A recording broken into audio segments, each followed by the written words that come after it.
জঙ্গলের ভিতর এক পরিত্যক্ত বাড়ি, যেখানে কেউ যায় না আর গেলেও ফিরে আসে না। অথচ সেই বাড়িতে একা থাকে একটা ছোট্ট বাচ্চা। দিনের পর দিন অনাহারে আর প্রতি রাতে জেগে বসে থাকে। তার একটাই কাজ, প্রতিদিন কাঁচা মাংস নিয়ে বাড়িতে আসা। কিন্তু প্রশ্ন হলো, এমন একটি পরিত্যক্ত বাড়িতে যেখানে কেউ বছরের পর বছর পা রাখেনি, সেখানে এই ছোট্ট বাচ্চাটি কিভাবে এলো? কেনই বা সেখানে সে একা রয়েছে, নাকি এর পেছনে আরো ভয়ঙ্কর কোনো রহস্য লুকিয়ে আছে? তো বন্ধুরা, চলুন এইসব প্রশ্নের উত্তর জানতে শুরু করি অ্যাটলাস মুভির এক্সপ্লেনেশন। অরিগনের প্রত্যন্ত অঞ্চলে এডেন তার বাবা ফ্র্যাঙ্কের সাথে ম্যাথ ল্যাবে এসেছে। তাদের অবস্থা খুব একটা ভালো না। মা আগেই মারা গেছেন, তাই ফ্র্যাঙ্ক বেআইনি মাদক সাপ্লাই করে দুই বাচ্চার দেখাশোনা করে। এই অঞ্চলে বহু আগে ক্রেমাউথ মাইনিং এর কাজ শুরু হয়েছিল, কিন্তু কোনো কারণে সেটা বন্ধ হয়ে যাওয়ার সুবাদে ফ্র্যাঙ্ক আর তার পার্টনার মাইনিং এর ভেতরে বেআইনি মাদক সাপ্লাইয়ের কাজ শুরু করে। কিন্তু রিসেন্ট খবর পাওয়া যাচ্ছে সরকার থেকে পুনরায় মাইনিং এর কাজ শুরু করবে, তাই আজ তারা যথাসম্ভব মাদক নিয়ে দুইজনে গা ঢাকা দেবে। ফ্র্যাঙ্ক মাইনে প্রবেশ করতে গেলে আজ একটা অস্বাভাবিক আওয়াজ শুনতে পায়, তবে সে তা পাত্তা না দিয়ে পৌঁছালো তার পার্টনারের কাছে। সমস্ত জিনিসপত্র গুছিয়ে বেরোনোর সময় আওয়াজটা আবার কানে এলো, ঠিক যেন এক নাম না জানা আদিম প্রাণীর অলৌকিক চিৎকার। সে আওয়াজ ক্রমশ যেন তাদের দিকে এগিয়ে আসছে। দুইজন ফ্লেয়ার জেলে চেক করতে গেলে তারা বুঝতে পারে এখানে থাকাটা সুবিধাজনক মনে হচ্ছে না। ঠিক তখনই অন্ধকারের ভেতর থেকে ঝাঁপিয়ে পড়ে এক অদৃশ্য শক্তি। মুহূর্তে চারদিকে গুলির শব্দ ছড়িয়ে পড়ে, আর সেই শব্দের মাঝে বেশি আসে গা শিউরে ওঠা আত্মচিৎকার। এদিকে বাবাকে ফিরে আসতে না দেখে এডেন গাড়ি থেকে নেমে তাকে খুঁজতে মাইনের ভেতরে প্রবেশ করে, কিন্তু খনির ঘন অন্ধকারে ঢুকতেই সেও অদৃশ্য হয়ে যায়। এর পরের ঘটনা 3 সপ্তাহ পরের। আমরা দেখি জুলিয়াকে। Julia primary school teacher. স্কুলে আজ তার প্রথম ক্লাস, তাই প্রিন্সিপাল বুথ তার পড়ানো দেখছিল। ক্লাসে জুলিয়া অরিগনের নেটিভ আমেরিকান ও তাদের কালচার ব্যবহার পড়াচ্ছিল। এই ক্লাসে ফ্র্যাঙ্কের বড় ছেলে লুকাসও পড়ে। সে বাকিদের থেকে একদমই আলাদা হয়, ক্লাসে বুলি হয়, তার কোনো বন্ধু নেই। এতটুকু বয়সে বাচ্চারা যা করে, লুকাস যেন তার থেকে কয়েকশো মাইল দূরে, চুপচাপ একাকে নিজের খেয়ালে ডুবে থাকে। স্কুল শেষে বাড়ি ফেরার পথে সে একটা প্রাণীকে দেখে সেটাকে মেরে প্লাস্টিকে ভরে নেয়। এরপর বাড়ি এসে একটা বন্ধ দরজার সামনে কান পেতে কিছু শোনার চেষ্টা করে। এই দরজাতে একাধিক লক লাগানো, কিন্তু প্রশ্ন হলো কেন? এইবার একটু জুলিয়ার ব্যাপারে বলি। সে তার ভাই পলের বাড়িতে থাকে। পল পেশায় এলাকার একজন শেরিফ, মানে পুলিশ অফিসার। জুলিয়া এবং পল দুইজনেই ছোটবেলা থেকে বাবার অত্যাচারের শিকার। তাই ছোটবেলায় জুলিয়া পলকে বাড়িতে রেখে পালিয়ে গিয়েছিল। তাই এত বছর কেটে যাওয়ার পরেও জুলিয়ার মধ্যে থাকা অপরাধবোধ এখনো যায়নি। এছাড়া দীর্ঘ সময়ের অগোছালো জীবন, মদ্যপানের অভ্যাস এক প্রকার নেশার মতো হয়ে গেছে। অন্যদিকে আমরা দেখি লুকাসকে। রাতের অন্ধকারে সে করে একাই বসে, গোটা বাড়ি জুড়ে একটি মাত্র আলো তার টেবিলে রাখা। তখনই লুকাস শুনতে পায় দরজার ওপাশ থেকে কেউ তাকে ডাকছে, কিন্তু সব শুনেও সে চুপ করে বসে থাকে। পরের দিন ক্লাসে জুলিয়া স্টুডেন্টদেরকে নিজের মতো করে গল্প লিখে আনতে বলেছিল। সেই সূত্রে লুকাসকে বলে তার গল্প শোনাতে। লুকাস কিছুই লিখে আনেনি, কিন্তু সে প্রতিদিন যে ড্রয়িং করে সেটা দেখে গল্প বলতে শুরু করে। একটা সময় জঙ্গলের অন্ধকার গুহায় 3টা ভাল্লুক থাকতো, বিগ, লিটল আর বেবি বিয়ার। বড় ভাল্লুকটি ছোটদের খেয়াল রাখতো, কিন্তু একটা সময় পর সে বড় ভাল্লুক অসুস্থ হয়ে কর্মহীন হয়ে পড়ে। একদিন হঠাৎ লিটল বিয়ার বাড়ি ফিরে দেখে বেবি বিয়ার আর বিগ বিয়ার চেঞ্জ হয়ে গেছে, এবং যত সময় যায় মাংসের অভাবে বিগ বিয়ারের শরীর আরো খারাপ হতে থাকে। কিন্তু এত কিছুর পরেও তারা একে অপরকে ছেড়ে যায়নি। গল্প থামাতে জুলিয়া একাধারে ওর দিকে চেয়েই রইল, যেন মনের মধ্যে কোনো সন্দেহ দানা বেঁধেছে। স্কুল ছুটি হলে লুকাস আজও বলে শিকার হয়। তখন থেকে মেডিকেল রুমে নিয়ে যাওয়া হয়। তার শারীরিক অবস্থা আর পিঠের ক্ষতচিহ্ন দেখে সবাই অবাক হয়ে যায়, বিশেষ করে জুলিয়া। তাই সে লুকাসের বাড়িতে ফোন করে, তবে কেউ ফোনটা রিসিভ করে না। তবে আমরা দেখি বন্ধ করে ভেতর থেকে একটা অদ্ভুত চোখ ফোনের দিকে দেখছে।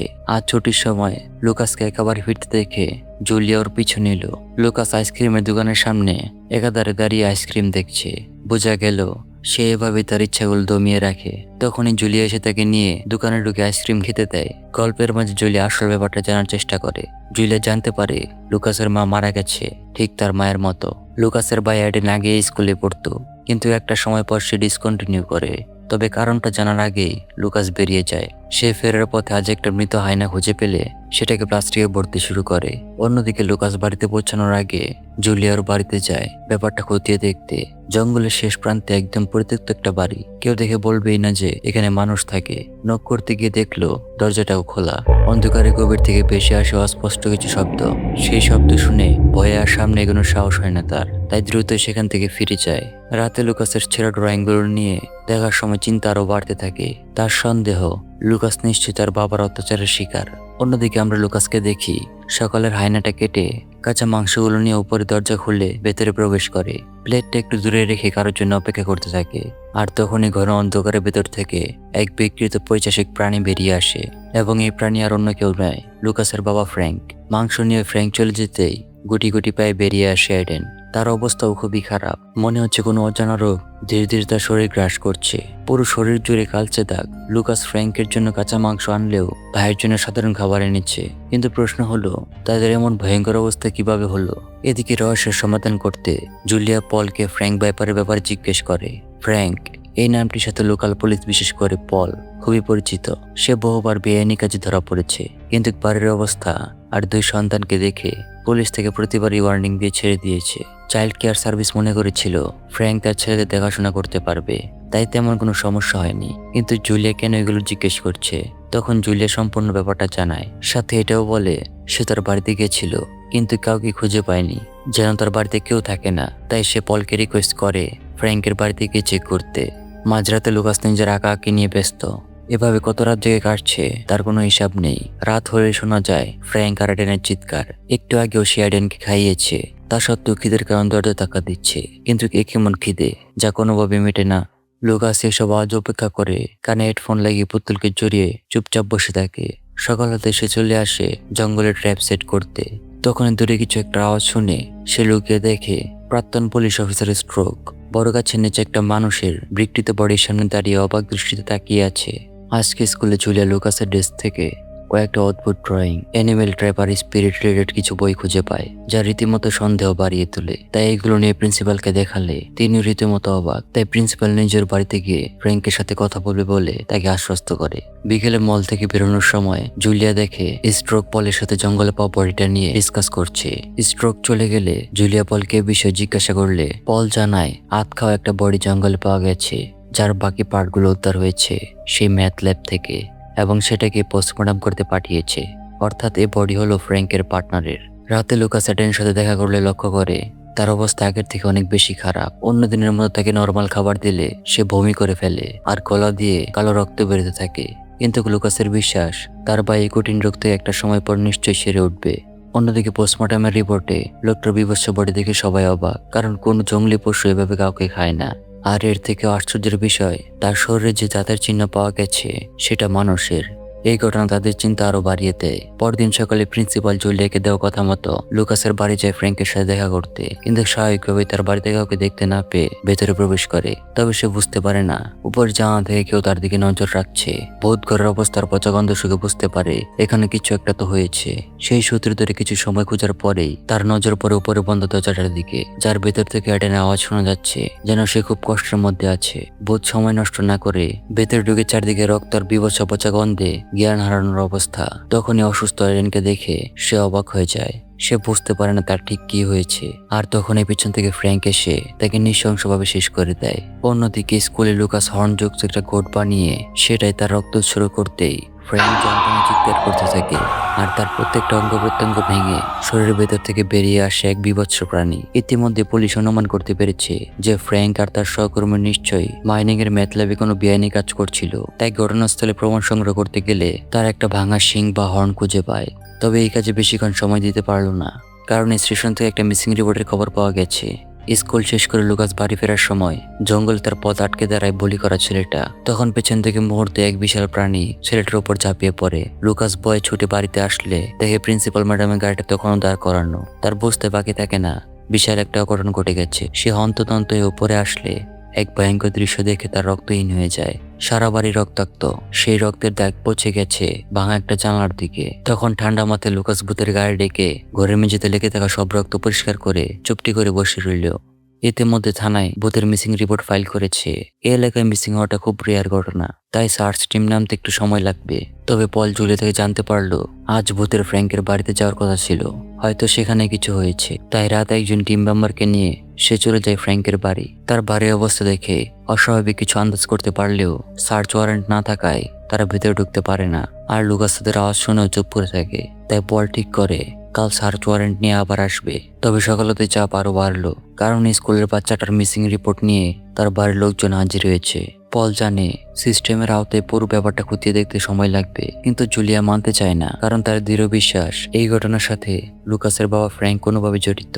তাই জুলিয়া একাই চলে যায় লুকাসের বাড়ি। আর যেটা সন্দেহ করেছিল সেটাই হলো, পুলিশ ঘটনাস্থলে পৌঁছালে প্রিন্সিপালের ভয়ঙ্কর দেহ উদ্ধার করে। তবে এখানে পুলিশের সব অনুমান ঘুরিয়ে দিয়ে ঘটনা এক নতুন মোড় নেয়, কারণ সেখানে পড়ে রয়েছে ফ্র্যাঙ্কের দেহ। শুধু তাই নয়, দেখে মনে হচ্ছে কেউ তার শরীরের ভেতরটা ফাটিয়ে বেরিয়ে এসেছে। তবে এডেনকে তারা খুঁজে পায় না, আর লুকাসকে হসপিটালে অ্যাডমিট করে তাকে হাই কেয়ারে রাখা হয়, কারণ লম্বা সময় ধরে পরিবারের এসব ঘটনা তাকে মানসিক আর শারীরিকভাবে শেষ করে দিয়েছে। প্রাথমিকভাবে ডাক্তারদের ধারণা লুকাস হয়তো দীর্ঘদিন ধরে ফ্র্যাঙ্কের নির্যাতনের শিকার হয়েছে। এই ঘটনা জুলিয়াকে তার অতীত মনে করিয়ে দেয়। সেও তো একসময় তার বাবার নির্যাতনের শিকার হয়েছিল। তাই এক প্রকার পলের সাথে ঝগড়া করে সে সিদ্ধান্ত নেয় লুকাসকে নিজের দায়িত্বে রেখে সন্তানের মতো লালন পালন করবে। তবে এখন সবচেয়ে বড় প্রশ্ন হলো, ফ্র্যাঙ্কের সঙ্গে আসলে কি হয়েছিল? এখন লুকাসের ফ্ল্যাশব্যাক থেকে আমরা জানতে পারি, সেদিন ঘড়িতে কিছু একটা ঘটার পর থেকে ফ্র্যাঙ্কের শরীর ভেতর থেকে ধীরে ধীরে নষ্ট হতে শুরু করে, এক স্লোবান বিষের মতো। কিন্তু ফ্র্যাঙ্ক এই অবস্থার কারণ জানতো না। তাই ঘরে তালা লাগিয়ে দুই সন্তানকে বলে সে ভীষণ অসুস্থ, সে চায় না এ রোগ তাদের হোক। তাই লুকাসকে দরজা বাইরে থেকে লক করে রাখতে বলে আর সতর্ক করে দেয়, যাই কিছু হোক না কেন তারা যেন ফ্র্যাঙ্ককে বাইরে আসতে না দেয়। অর্থাৎ শুরু থেকে ফ্র্যাঙ্ককে আমরা দোষী ভাবলেও সে ছিল এই ঘটনার আসল ভিকটিম। কিন্তু এরপর যত সময় যায় তার অবস্থা আরো খারাপ হতে থাকে। এক সময় এডেনও এই অচেনা অভিশাপে আক্রান্ত হয়। তখন থেকে ফ্র্যাঙ্ক আর এডেন একসাথে বন্ধ দরজার ওপারে থাকতে শুরু করে। কিন্তু প্রশ্ন এখনো রয়ে যায়, খনির ভেতরে আমরা যে ভয়ঙ্কর প্রাণীটা দেখেছিলাম সেটা আসলে কি? এই উত্তর খুঁজতে পল আর জুলিয়া স্ট্রোকের সাথে দেখা করে। সে মাইন থেকে পাওয়া হর্ন, লুকাসের বাড়ির অবস্থা আর তার ড্রয়িং দেখে দীর্ঘ রিসার্চের পর জানায় সবকিছুর পেছনে এমন এক রহস্য লুকিয়ে আছে যা শুনলে হয়তো কেউ বিশ্বাস করবে না। কিন্তু আমেরিকান লোককাহিনী ঘাটলে এই অশুভ প্রাণীর উল্লেখ পাওয়া যায়। এর নাম হচ্ছে উইন্ডিগো। যারা পেট সামারি দেখেছো তারা হয়তো এর নাম আগে থেকে শুনেছ। লোককাহিনী অনুযায়ী প্রচন্ড অনাহারে বেঁচে থাকার তাগিদে যখন এক লোক নরমাংস খায় তখন সে উইন্ডিগোর অভিশাপে আক্রান্ত হয়। ধীরে ধীরে তার মানবিকতা হারিয়ে যায় আর সে পরিণত হয় এক অতৃপ্ত দানবে। আর এর সবচেয়ে ভয়ঙ্কর বৈশিষ্ট্য হলো এক অতৃপ্ত ক্ষুধা। যতই খাক না কেন তার ক্ষুধা কখনো মেটে না, বরং আরো বেড়ে যায়। আর এই কারণে ফ্র্যাঙ্ক আর এডেনের ক্ষুধা কখনো শেষ হচ্ছিল না। লোককাহিনী আরো বলে উইন্ডিগো যখন খাওয়াই ব্যস্ত থাকে তখনই সে সবচেয়ে দুর্বল থাকে, আর সেই মুহূর্তে তার হৃদয়ে আঘাত করলে তাকে হত্যা করা সম্ভব। তবুও মৃত্যুর মুখে পড়লে এরা শেষ পর্যন্ত নতুন একজন হোস্ট খুঁজে নিজের অভিশাপ ছড়িয়ে বেঁচে থাকার চেষ্টা করে। মাইনিং এর কাজ শুরু হওয়ার পর মানুষ উইন্ডিগোর অভিশপ্ত এলাকায় প্রবেশ করে, আর সেখান থেকে জেগে ওঠে সে অশুভ শক্তি। আর এখন এই অভিশাপের শেষ কোথায় তা কেউ জানে না। তো এখন স্ট্রোকের কথায় জুলিয়ার বিশ্বাস হলেও পলের বিন্দুমাত্র বিশ্বাস হয় না। এর সাথে বাড়ি ফেরার পথে খবর আসলো মিসিং স্টুডেন্টের বডি পাওয়া গেছে। তার অবস্থাও ফ্র্যাঙ্কের পার্টনারের মতো। তাই পল সিদ্ধান্ত নেয় মেয়রকে বিষয়টা ইনফর্ম করার। হসপিটাল থেকে ডিসচার্জ হওয়ার পর জুলিয়া নিজের কথা রাখলো। সে লুকাসকে নিয়ে বাড়িতে ফিরে যায়। পলের মেয়রের সাথে কথা বলে ফিরতে লেট হবে, তাই ওর সহকর্মীকে লুকাসের উপর নজর রাখতে মোতায়েন করে। জুলিয়া লুকাসকে তখন মেন্টাল সাপোর্ট দিতে ব্যস্ত। কিছুক্ষণ গল্পের পর জুলিয়া লুকাসকে বলে দেয় ফ্র্যাঙ্ক আর পেছে নেই, কিন্তু লুকাস এই কথা মানতে রাজি না। তখন সে বলে যে মারা গেছে সে আমার পুরনো অসুস্থ বাবা, এখন এডেনের সাথে আমার নতুন বাবা রয়েছে আর সে আমাকে নিতে ঠিকই আসবে। জুলিয়া এই কথার অর্থ বুঝতে পারে না। ঠিক তখন জঙ্গলের গভীর থেকে ভেসে আসে এডেনের বিকট চিৎকার। মনে হচ্ছিল সে যেন কাউকে ডাকছে। পরিস্থিতি খারাপ বুঝে মাইক সঙ্গে সঙ্গে পলকে খবর দিয়ে সেটির দিকে এগিয়ে যায়। খবর পেয়ে পল সাইরেন বাজিয়ে বাড়ির দিকে ছুটে আসে আর বারবার ফোন করে জুলিয়াকে সতর্ক করার চেষ্টা করে। এদিকে চারপাশে নেমে আসে অস্বাভাবিক নীরবতা। বাতাস ভারী হয়ে ওঠে আর চারিদিকে ছড়িয়ে পড়ে পচা মাংসের গন্ধ। সাবধানে সেটার ভিতরে ঢুকতেই মাইক দেখতে পায় একটি ছোট্ট কাঠের বাক্সের ভিতরে কিছু একটা নড়ছে। টর্চের আলো ফেলতে কাপড়ের নিচ থেকে উকি দেয় এডেন, কিন্তু তার অবস্থা আগের চেয়ে আরো ভয়াবহ। হঠাৎ করে পেছনের অন্ধকার থেকে ঝাঁপিয়ে পড়ে উইন্ডিগো। মুহূর্তের মধ্যে তার ধারালো শিং দিয়ে মাইকের বুক বেদ করে নির্মমভাবে তাকে শেষ করে দেয়। পল সেই পচেশিক আওয়াজ শুনে গাড়ি ছুটিয়ে চলল হাওয়ার বেগে।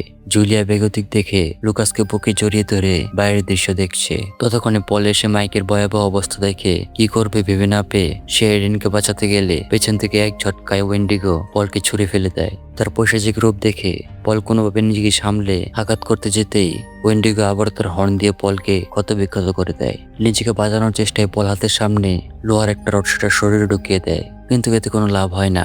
এক পর্যায়ে পল জ্ঞান হারিয়ে ফেলে। অন্যদিকে সুযোগ পেয়ে কখন লুকাস জুলিয়াকে ফেলে পালিয়েছে জুলিয়া তার টেরও পায়নি। পরে জুলিয়া পলকে উদ্ধার করে জ্ঞান ফেরাতে সক্ষম হয়। সে মেডিক ডেকে পলের বন্দুক হাতে নিয়ে বলে আমি মাইনে, লুকাস আর এডেনকে বাঁচাতে যাচ্ছি, অপেক্ষা করো, আমি তাকে নিয়ে ফিরবো, আগের বারের মতো ভয়ে পালাবো না। জুলিয়া গাড়ি নিয়ে চলল মাইনের দিকে, যেখানে সবকিছু সূত্রপাত। সেখানে পৌঁছে জুলিয়া যত ভিতরে প্রবেশ করতে থাকে ততই উইন্ডিগোর আওয়াজ আরো তীব্র হচ্ছে, যেন সে অশুভ শক্তি তার ঘাড়ের উপর নিঃশ্বাস ফেলছে। জুলিয়া মাইনের একদম শেষ প্রান্তে পৌঁছে দেখে লুকাস আর এডেন এক কোণে লুকিয়ে আছে।